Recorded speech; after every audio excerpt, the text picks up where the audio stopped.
UDF-നെ സംബന്ധിച്ച് വലിയൊരു വിജയം നേടിയെന്നുള്ളത് തീർച്ചയായിട്ടും അഭിമാനകരമായിട്ടുള്ള കാര്യമാണ്.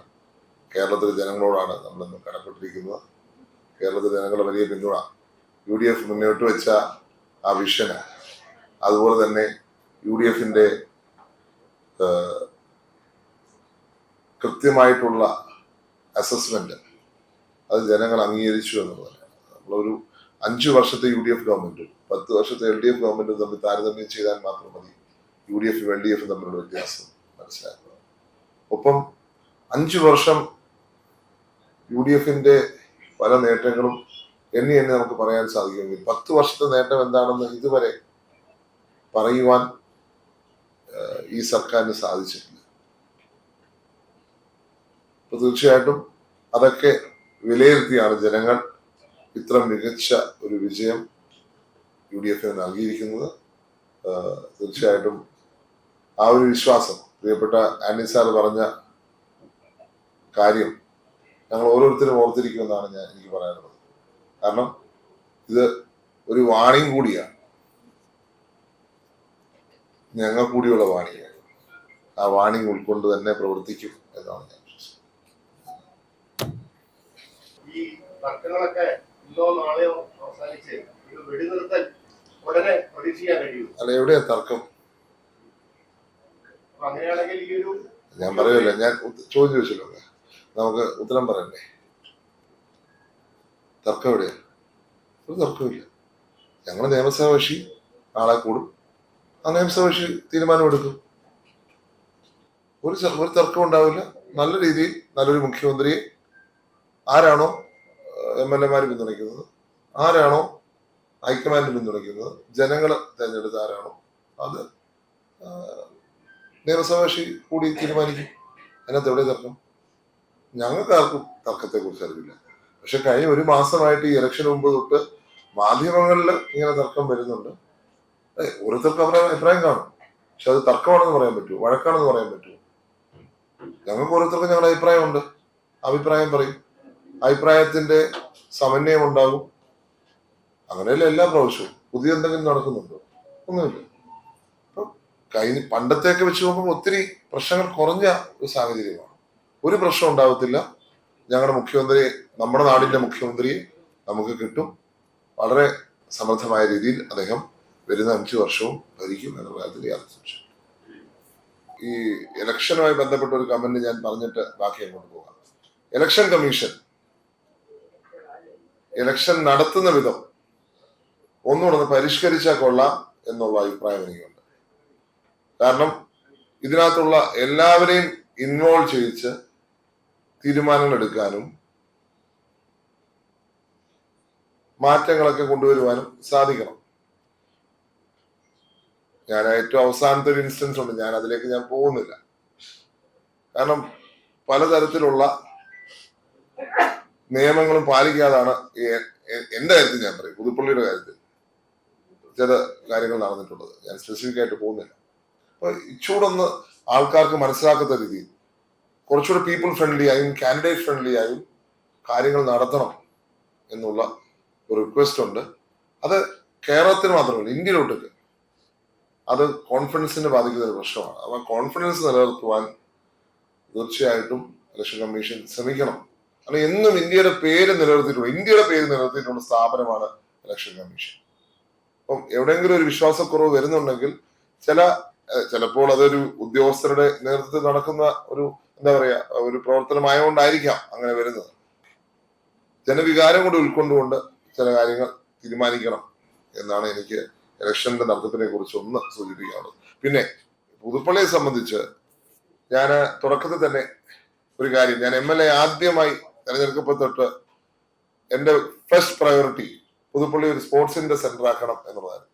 അത് മറ്റൊന്നുമല്ല, ഞാനൊരു വീട്ടിൽ പ്രചരണത്തിന് അന്ന് ചെന്നപ്പോൾ അമ്മ എന്നോട് പറഞ്ഞു, മോനെ എന്റെ മക്കൾക്ക് കളിക്കാനുള്ള സ്ഥലം കൊടുക്കണം. ഞാൻ സത്യം പറഞ്ഞാൽ ആദ്യമായിട്ടാണ് ഒരു പേരന്റ് എന്റെ ജീവിതത്തിൽ കളിക്കാൻ സ്ഥലം ഉണ്ടാക്കി കൊടുക്കണമെന്ന് പറയുന്നത്. അന്ന് ഞാൻ തീരുമാനമെടുത്താണ് പുതുപ്പള്ളി ഒരു സ്പോർട്സിന്റെ സെന്റർ ആക്കണം. ഞാൻ കഴിഞ്ഞ 2 വർഷം കൊണ്ട് ടർഫ് ഉണ്ടാക്കിച്ചു.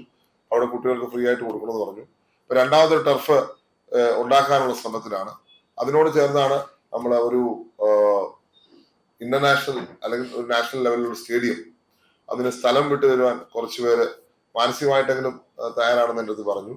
അതുമായിട്ടുള്ള ബന്ധപ്പെട്ട് ചർച്ചകൾ നടക്കാൻ പോകുന്നു. അതാണ് ഞാൻ പറഞ്ഞത്. ഞാൻ IPL ഫാൻ പാർക്ക് പുതുപ്പള്ളിയിൽ വന്നപ്പോൾ തന്നെ ഞാൻ പറഞ്ഞിരുന്നു, അടുത്ത പ്രാവശ്യം IPL നടത്താൻ നമ്മൾ ശ്രമിക്കും. പക്ഷെ IPL നടത്തുക അവരുടെ കുറെ നോംസ് ഉണ്ട്. പക്ഷെ നടത്തുവാനുള്ള സ്റ്റേഡിയം കൊണ്ടുവരിക എന്നുള്ളത് എന്റെ പ്രയോറിറ്റിയാണ്.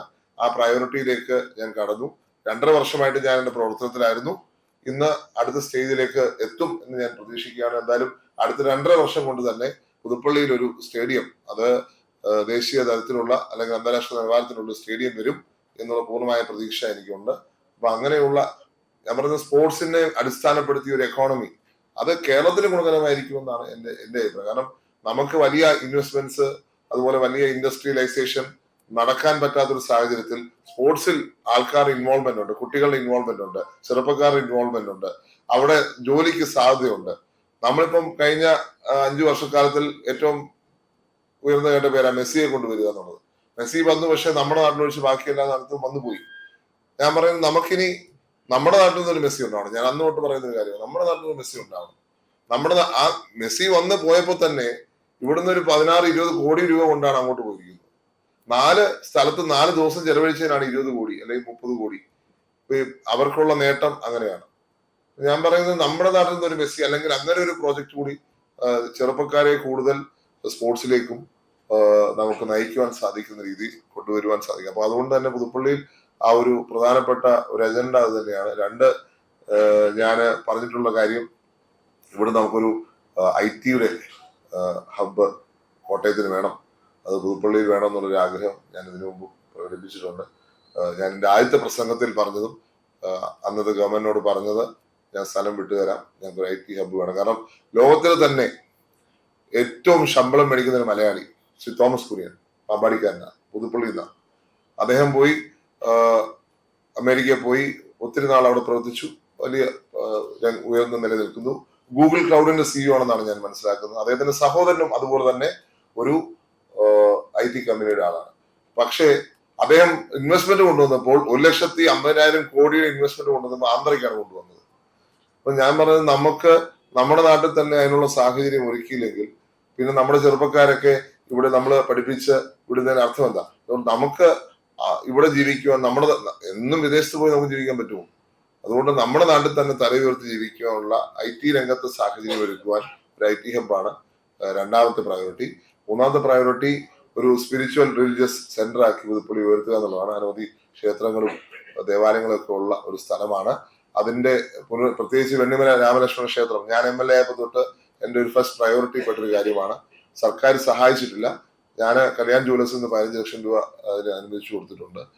ഇനി ഗവൺമെന്റിന്റെ സഹായമാണ് ആവശ്യം. കാരണം എന്റെ പിതാവ് മുഖ്യമന്ത്രി ആയിരുന്നപ്പോൾ ആർക്കിയോളജിക്കൽ സർവേ ഓഫ് കേരളയ്ക്ക് വിട്ടുകൊടുത്തത് 10,000-3000 വർഷം പുരാതനമായിട്ടുള്ള ഒരു സ്ഥലമാണത്. അപ്പൊ അതിന്റെ ഒരു ഡെവലപ്മെന്റ്, അതിന്റെ ഹിസ്റ്റോറിക്കൽ സിഗ്നിഫിക്കൻസ്, അതിന്റെ കൾച്ചറൽ സിഗ്നിഫിക്കൻസ് അടിസ്ഥാനപ്പെടുത്തി അവിടെ ഒരു സ്പിരിച്വൽ റിലീജിയസ് സെന്റർ ഡെവലപ്പ് ചെയ്യുക എന്നുള്ളതും ഒരു അജണ്ടയായിട്ട് മുന്നോട്ട് വെക്കുന്ന കാര്യമാണ്. അതാണ് ബേസിക് ആയിട്ടുള്ള പുതുപ്പള്ളിയെ സംബന്ധിച്ചുള്ള മാറ്റങ്ങൾ ഞാൻ പറഞ്ഞില്ലേ. നമുക്ക് മന്ത്രിസഭ വരിക എന്നുള്ളതാണ് പ്രയോറിറ്റി. ആര് മന്ത്രിയാവുന്നു ആവുന്നില്ല എന്നൊക്കെ പാർട്ടിയുടെ ലീഡർഷിപ്പിന്റെ തീരുമാനമാണ്.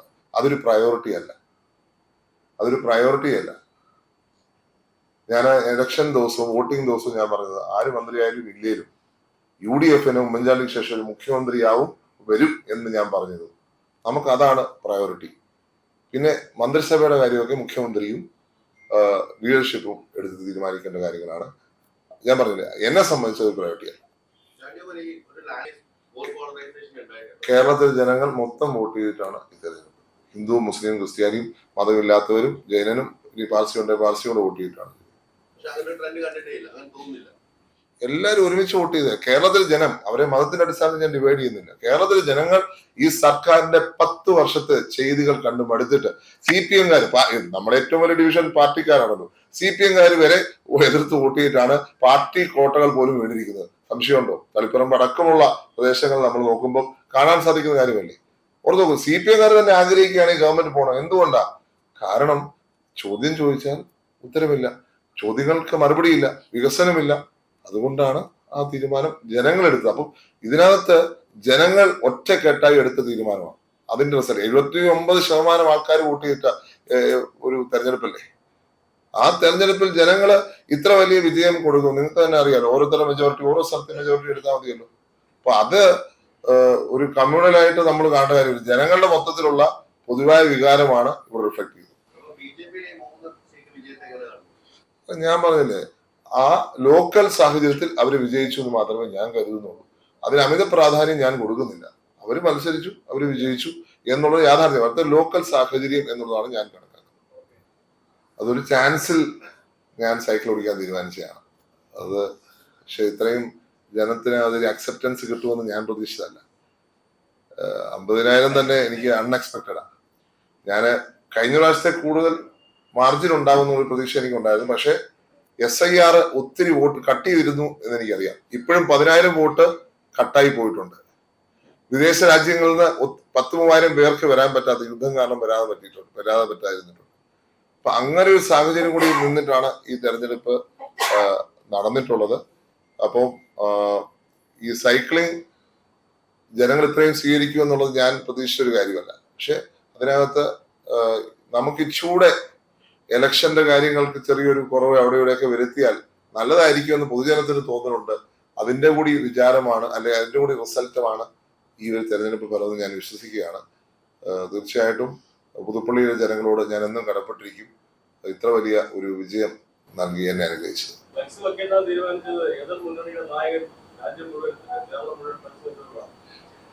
അങ്ങനെ ഒരു സാഹചര്യമാണ്. ഞാൻ എന്റെ പ്രാക്ടിക്കൽ സിറ്റുവേഷൻ കൊണ്ട് ഞാൻ ചെയ്തൊരു കാര്യമാണ്. ഞാൻ ആക്ച്വലി ഫ്ലെക്സ് വെക്കണോ വേണ്ടോ എന്നൊരു ആലോചന വന്നപ്പോഴത്തേക്ക് ഞാൻ ഓർത്തത്, ഞാനൊരു പ്രോജക്റ്റുമായിട്ട് 2.5 വർഷം നടന്നു. ആ പ്രോജക്റ്റ് ഞാൻ നടപ്പിലാക്കാൻ ഒത്തിരി കഷ്ടപ്പെടേണ്ടി വന്നു. അപ്പൊ ഞാൻ പിന്നെ ഒരു കുറെ വീടുകൾ കൂടി ചെയ്യാൻ ആഗ്രഹിക്കുന്നു എന്ന് എന്റെ മനസ്സിൽ വന്നപ്പോഴത്തേക്ക് ഞാൻ വിചാരിച്ചു, ഇപ്പോഴേ എനിക്ക് ഒരു കോസ്റ്റ് കട്ട് ചെയ്താൽ കുറച്ചുകൂടെ വീടുകൾ ചെയ്യുവാൻ കുറച്ചുകൂടെ എന്റെ പ്രോജക്റ്റിന് സഹായകരമായി തീരും. അതുകൊണ്ടാണ് ഞാൻ ഈ ഫ്ലെക്സും പോസ്റ്ററും ബാനറും ഒഴിവാക്കിയത്. അതുകൊണ്ട് എനിക്ക് വലിയ തലവേദന ഒഴിവായി എന്ന് പറയും. ഒന്ന്, ഫൈനാൻഷ്യൽ ആയിട്ട് ബേർഡൻ, ഇത് അടിക്കുന്നതിന്റെ വെക്കുന്നതിന്റെ ഒക്കെ ബേർഡൻ. പിന്നെ അതിന്റെ പുറത്തുള്ള തർക്കങ്ങൾ, അതിന്റെ പുറത്തുള്ള കേസുകൾ. എനിക്ക് തോന്നുന്നു എന്റെ അറിവിൽ പുതുപ്പള്ളി മാത്രമാണ് ഒരു കേസില്ലാത്ത ഒരു അസംബ്ലി കോൺസ്റ്റിറ്റ്യുവൻസി. ഒരു ഇലക്ഷൻ കേസ് പോലും ഫയൽ ചെയ്യേണ്ടി വന്നിട്ടില്ല. കൊട്ടിക്കലാശത്തിന്റെ അന്ന് ചെറിയൊരു തർക്കം ഉണ്ടായി, CPM BJP തർക്കം ഉണ്ടായെന്നുള്ളത് ഒഴിച്ചാൽ ഒരു വയലൻസ് പോലും ഞങ്ങളുടെ നാട്ടിൽ നിന്ന് ആരും റിപ്പോർട്ട് ചെയ്തിട്ടില്ല. അപ്പം തീർച്ചയായിട്ടും അതുകൊണ്ട് വളരെ പീസ്ഫുൾ ആയി. കാരണം ഇതിനകത്ത് പലപ്പോഴും ഒരു പ്രശ്നം ഉണ്ടാകുന്ന കാര്യം, നമ്മൾ പോസ്റ്റ് ഒട്ടിക്കും അല്ലെങ്കിൽ ഫ്ലെക്സ് വെക്കുമ്പോഴായിരിക്കും എവിടെയെങ്കിലും തർക്കം പാർട്ടികൾ തമ്മിൽ വരുന്നത്. അപ്പൊ അങ്ങനെ ഒരു തർക്കം പോലും ഇല്ലാത്ത വിധം ഈ ഇലക്ഷൻ തീർന്നു എന്നുള്ളത് ഞങ്ങളുടെ നാടിനെ സംബന്ധിച്ച് വളരെ സന്തോഷകരമായിട്ടുള്ള കാര്യമാണ്.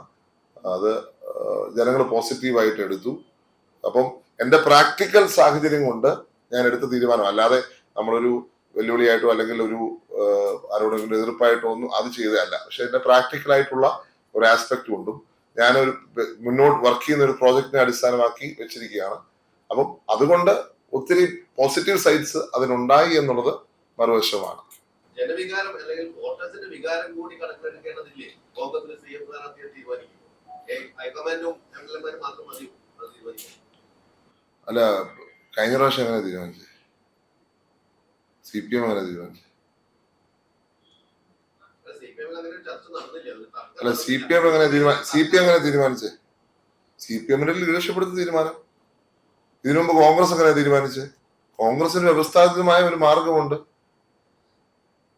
ഇപ്പൊ ജനങ്ങളെ റിഫ്ലക്ട് ചെയ്യുന്ന, അല്ലെങ്കിൽ ജനങ്ങളുടെ വികാരം റിഫ്ലക്ട് ചെയ്യുന്ന MLA-മാരുടെ അഭിപ്രായം എടുക്കുക എന്നുള്ളത് കോൺഗ്രസിന്റെ രീതിയാണ്. നമുക്കിവിടെ ഒരു ഗവർണർ സിസ്റ്റം അല്ലല്ലോ ഉള്ളത്. ഇപ്പൊ US-ൽ നമുക്ക് നോക്കാം. US-ൽ ഗവർണർ സിസ്റ്റമാണ്. ഇത് ഗവർണർ സിസ്റ്റം അല്ല, ഇവിടെ പാർലമെന്ററി സിസ്റ്റമാണ്. ബ്രിട്ടീഷ് പാർലമെന്ററി സിസ്റ്റമാണ്. ബ്രിട്ടീഷ് പാർലമെന്റിൽ നിങ്ങൾ ശ്രദ്ധിച്ചാൽ മതി, മെജോറിറ്റി ഉള്ള ലേബർ പാർട്ടിയുടെയോ മെജോറിറ്റി ഉള്ള കൺസർവേറ്റീവ് പാർട്ടിയുടെ MP ആണ് പ്രൈം മിനിസ്റ്റർ ആവുന്നത്. അതാണ് പാർലമെന്ററി സിസ്റ്റം. ഇന്ത്യൻ സിസ്റ്റം അത് തന്നെയാണ്. പക്ഷെ എല്ലാ ഫാക്ടേഴ്സും ഉൾക്കൊണ്ടുകൊണ്ട് അത് പാർട്ടിക്കൊരു സംവിധാനമുണ്ട്. അത് കഴിഞ്ഞ് ഞങ്ങൾ ഹൈക്കമാൻഡിനെ മിക്കവാറും കഴിഞ്ഞ പ്രാവശ്യമൊക്കെ ഹൈക്കമാൻഡിനെ ചുമതലപ്പെടുത്തുന്നത്. പാർട്ടി ലീഡർഷിപ്പ് എല്ലാവരും വികാരം പറഞ്ഞതിന് ശേഷം എല്ലാ ഫാക്ടേഴ്സും ഉൾക്കൊണ്ട് MLA മാത്രമല്ല എല്ലാ ഫാക്ടേഴ്സും ഉൾക്കൊണ്ടാണ് അവർ തീരുമാനിക്കുന്നത്. അപ്പൊ അതിനകത്ത് നമുക്കൊരു കുറവ് കണ്ടുപിടിക്കാൻ സാധിക്കുമോ? ഈ 10-70 വർഷമായിട്ട് ഫോളോ ചെയ്യുന്ന ഒരു പ്രാക്ടീസിനെ നമുക്ക് എന്തോ ഒരു പുതിയ സംഭവം പോലെ നമുക്ക് അവതരിപ്പിക്കാൻ പറ്റും? ഇല്ല. എല്ലാവരെയും ഉൾക്കൊണ്ട്, എല്ലാ ഫാക്ടേഴ്സും ഉൾക്കൊണ്ട്, ജനവികാരം ഉൾക്കൊണ്ട്, MLA മാരുടെ വികാരം ഉൾക്കൊണ്ട് ഒക്കെയാണ് തീരുമാനം ഇത്രയും നാൾ എടുത്തിട്ടുള്ളത്. ഇനി അങ്ങനെ തന്നെ ഏതോ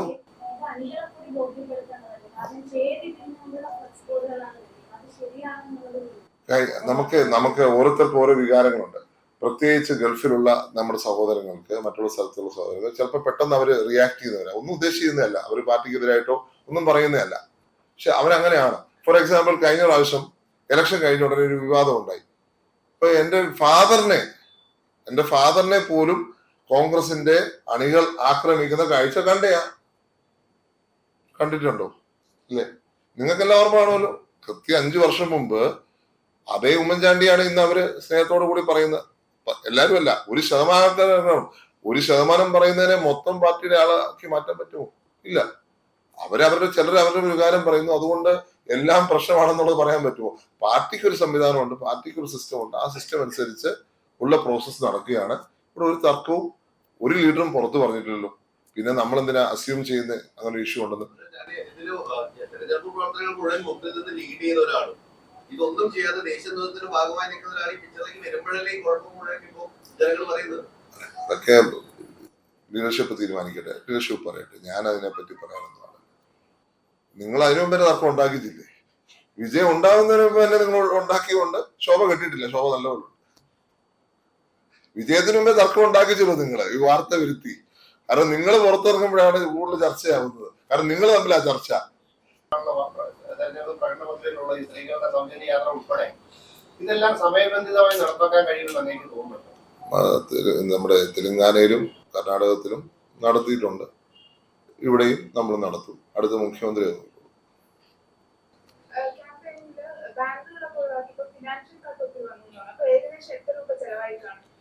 എന്റെ ഇലക്ഷൻ എക്സ്പെൻസ് 21 ലക്ഷത്തിൽ പരമാണ്. എന്റെ കറക്റ്റ് എനിക്ക് നമ്പർ നോക്കേണ്ടി വരും. എനിക്ക് 79 ലക്ഷം രൂപ ഞാൻ ലാഭിച്ചിട്ടുണ്ട്.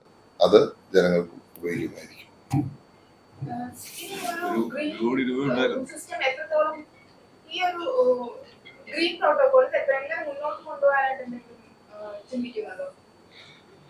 ആലോചിക്കാം.